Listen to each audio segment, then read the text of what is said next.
अस्सलाम वालेकुम dear students. आज हम यूनिट 1 का 1.1 बी द बेस्ट पोएम के सम वार्मिंग अप एक्टिविटीज़ करेंगे, जिसमें सबसे पहले है चिट चैट एक्टिविटी।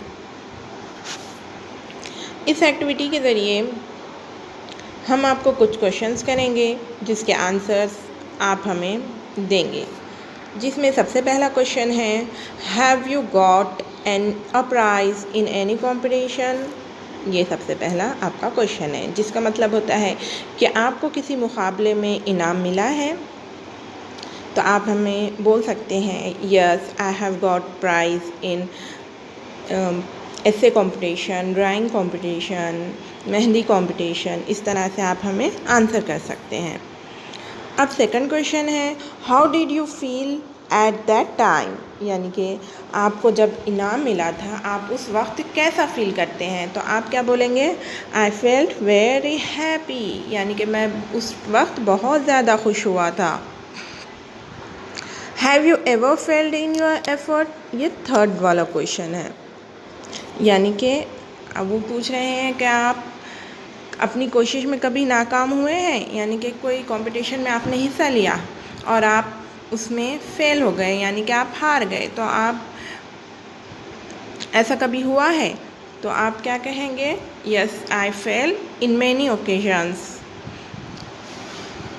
चलिए अब फोर्थ वाला क्वेश्चन देखते हैं, do you think we should accept success as well as failure.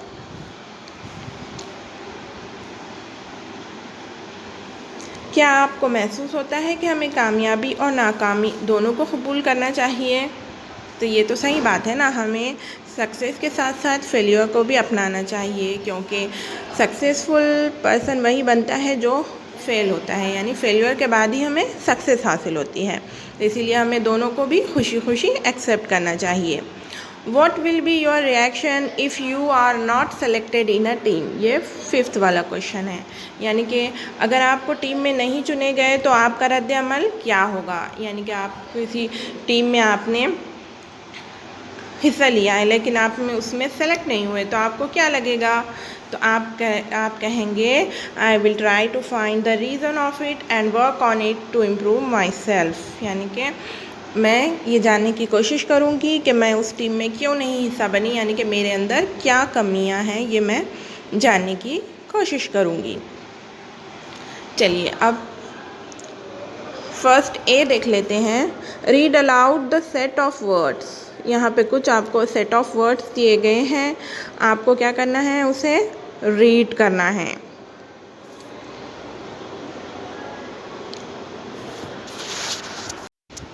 देखिए यहाँ पे आपको कुछ सेट ऑफ वर्ड्स दिए गए हैं, जिसे आपको सबसे पहले तो पढ़ना है।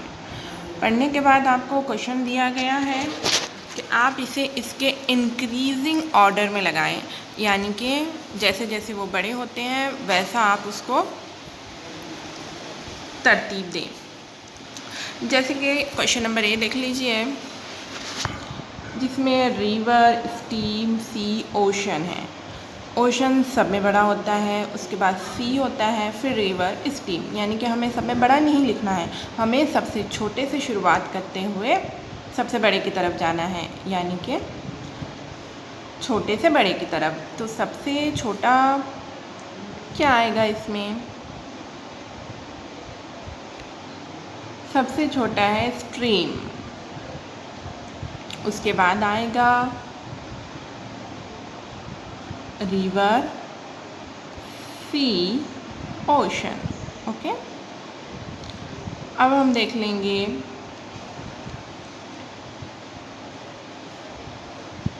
सेकंड वन, हिल, स्टोन, माउंटेन, रॉक। तो इसमें सबसे बड़ा क्या हो गया, माउंटेन। उसके बाद हिल, रॉक, स्टोन, यानी कि सबसे छोटा क्या है, स्टोन। स्टोन यानी कि पत्थर। उसके बाद क्या आएगा, रॉक। रॉक यानी कि जो बड़े बड़े पत्थर होते हैं उसे रॉक कहेंगे।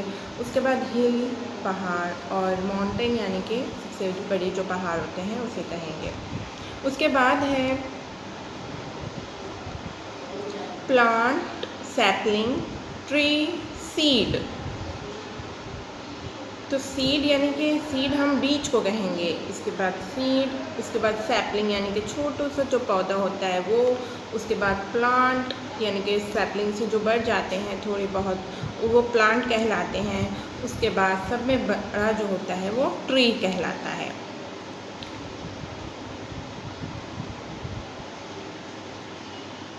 उसके बाद है चाइल्ड, अडल्ट, बेबी, यूथ, यानी कि ये स्टेजेस है ह्यूमंस के, यानी कि इंसान के स्टेजेस है। तो सबसे छोटा कौन होता है?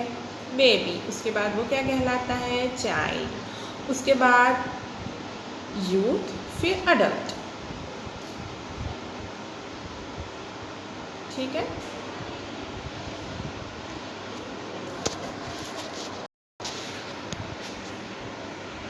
यहाँ पर आंसर्स दिए गए हैं, आप लोग लिख लीजिए।